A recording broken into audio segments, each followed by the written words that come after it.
Ka-Express, sa mga nakaraang linggo, muling uminit ang usapan tungkol sa NBA dream ni Kai Sotto. Habang patuloy ang kaniyang rehabilitasyon mula sa ACL injury, may isang pangalan na paulit-ulit na binabanggit ng mga fans tuwing pinag-uusapan ang posibleng pagbabalik niya sa NBA radar, si Coach Erik Spoelstra. Well, hindi lihip na matagal nang may koneksyon ang veteranong Miami Heat coach sa Philippine basketball bilang isa sa pinakamatagumpay na Phil-Am coaches sa kasaysayan ng NBA at bahagi rin ng coaching staff ng Gilas Pilipinas sa iba't ibang pagkakataon.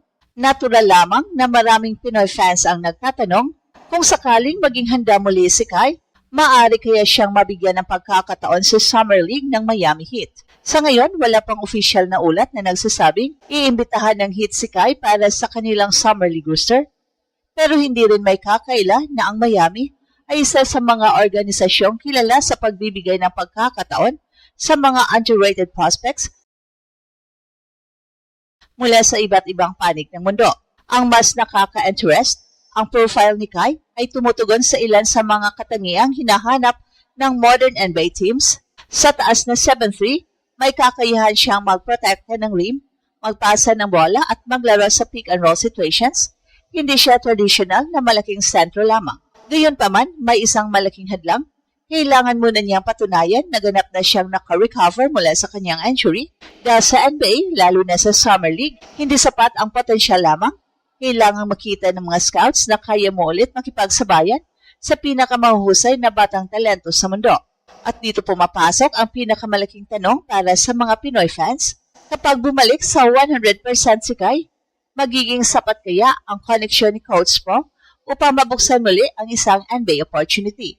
O kakailanganin muna ni Kai na gulatin ang buong basketball world bago muling mapansin ng liga? Sa tuwing pinag-uusapan ang posibilidad ng NBA comeback ni Kai, dalawang bagay na agad pumapasok sa isip ng karamihan. Una, ang kanyang natatanging kombinasyon ng taas at skills. Pangalawa, ang koneksyon ng Pilipinas sa isa sa pinaka-respetadong coaches sa NBA, si Erik Spoelstra. Pero gaano ba talaga kalaki ang maitutuling ni Coach Po sa ganitong sitwasyon? Well, mahalagang maintindihan kung paano gumagana ang NBA Summer League. Hindi ito simpleng tryout na maaring pasukan ng kahit sinong manlalaro dahil lamang may kilala siya sa loob ng organisasyon. Ang Summer League ay isang mahalagang evaluation platform para sa mga NBA teams. Dito sinusuri ang mga rookies, G-League standouts, international prospects at mga undrafted players na naghahanap ng pagkakataon. Well, sa madaling salita, bawat roster spot ay may halaga. Kaya kung sakaling magkaroon ng interest ang isang kupunan kay Kai, hindi yun dahil lamang sa pagiging Pinoy niya o dahil may connection siya kay Coach Po. Mangyayari yun dahil naniniwala silang may potential siyang makatulong sa kanilang sistema at dito nagiging interesting ang usapan. Sa buong NBA, isa ang Miami Heat sa pinakakilalang organisasyon pagdating sa player development. Maraming players ang dumating sa Miami na hindi ganong kakilala pero naging mahalagang bahagi ng rotation matapos mabigyan ng pagkakataon. At kilala rin ang Heat sa paghanap ng talento sa labas ng traditional na NBA pathways. Kaya kapag tinitingnan ang profile ni Kai, may ilang aspeto na maaaring makatawag ng pansin. Una, ang kanyang sukat. At sa NBA standards, bihira pa rin ang mga 7-footer na may kakayahang humawak ng bola, magbasa ng depensa at gumawa ng plays mula sa high post. Pangalawa, ang international experience. Nakapaglaro si Kai sa iba't ibang professional league sa Asia at Australia. Hindi siya isang prospect na diretsong galing lamang sa amateur ranks. At pangatlo, maturity. Sa kabila ng matinding pressure mula sa media at fans sa loob ng maraming taon, nananatili siyang professional sa kanyang pagharap sa mga hamon ng kanyang karera. Pero may isang realidad na hindi maaaring baliwalain, ang ACL injury. Ito ang pinakamalaking factor na maaaring magdikta ng kanyang susunod na hakbang. Kahit gaano kaganda ang potensyal ng isang manlalaro, ang unang tinitingnan ng mga NBA scouts ay ang kanyang kalusugan at mobility. Makakabalik ba ang lateral quickness? Makakabalik ba ang explosiveness? Makakayanan ba niya ang bilis ng NBA game? Ito ang mga tanong na kailangang masagot bago pa man umabot sa usapan ng Summer League invitations. Gayunpaman, may dahilan kung bakit patuloy na optimism ang maraming Pinoy. Dahil kung maipapakita ni Kai na bumabalik siya sa parehong antas ng laro o mas mataas pa, maaari siya maging isa sa pinaka-interesting international comeback stories sa basketball. At kung mangyayari yon, Hindi na magiging mahalaga kung sino ang magbubukas ng pinto dahil ang kanyang sariling laro mismo ang gagawa ng ingay na marinig hanggang NBA Summer League.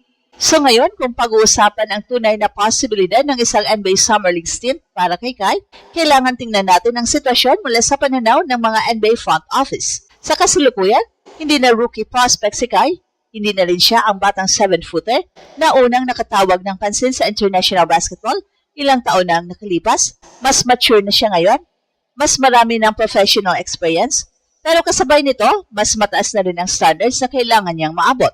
Kapag nagbuo ng Summer League roster ang isang NBA team, karaniwan, hinahanap nila ang tatlong klase ng manlalaro. Una, mga bagong draft picks na kailangang i-develop. Pangalawa, mga G-League prospects na maaring ma-promote sa NBA roster. At pangatlo, mga international players na may natatanging skill set na maaring maging hidden gem. At dito pumapasok si Kai kung may isang bagay na maaari niyang i-offer na hindi basta-basta makikita sa ibang prospects, ito ay ang kanyang kombinasyon ng sukat, instincts at passing ability. Sa modern NBA, hindi sapat na matangkad ka lamang. Kailangan marunong kang magdesisyon ng mabilis. Kailangan mong mabasa ang spacing. Kailangan mong makalipat sa depensa na hindi nalalantad sa switch-heavy offenses. At ito mismo ang bahagi ng laro na kailangang patunayan ni Kai pagkatapos ng kanyang rehabilitasyon, dahil kahit ang pinakamahusay na coaches sa mundo ay walang kapangyarihang baliwalain ang performance. Yes, malaking pangalan si Coach Po. Yes, may espesyal siyang koneksyon sa Pilipinas. Yes, malamang ay kilalang-kilala niya ang basketball impact ni Kai sa buong bansa. Pero sa NBA, lalo na sa Miami Heat culture, ang pinakamahalagang sukatan ay hindi relasyon, kundi production. Ito ang dahilan kung bakit maraming basketball analyst ang naniniwala na kung magkakaroon man ng pagkakataon si Kai sa Summer League,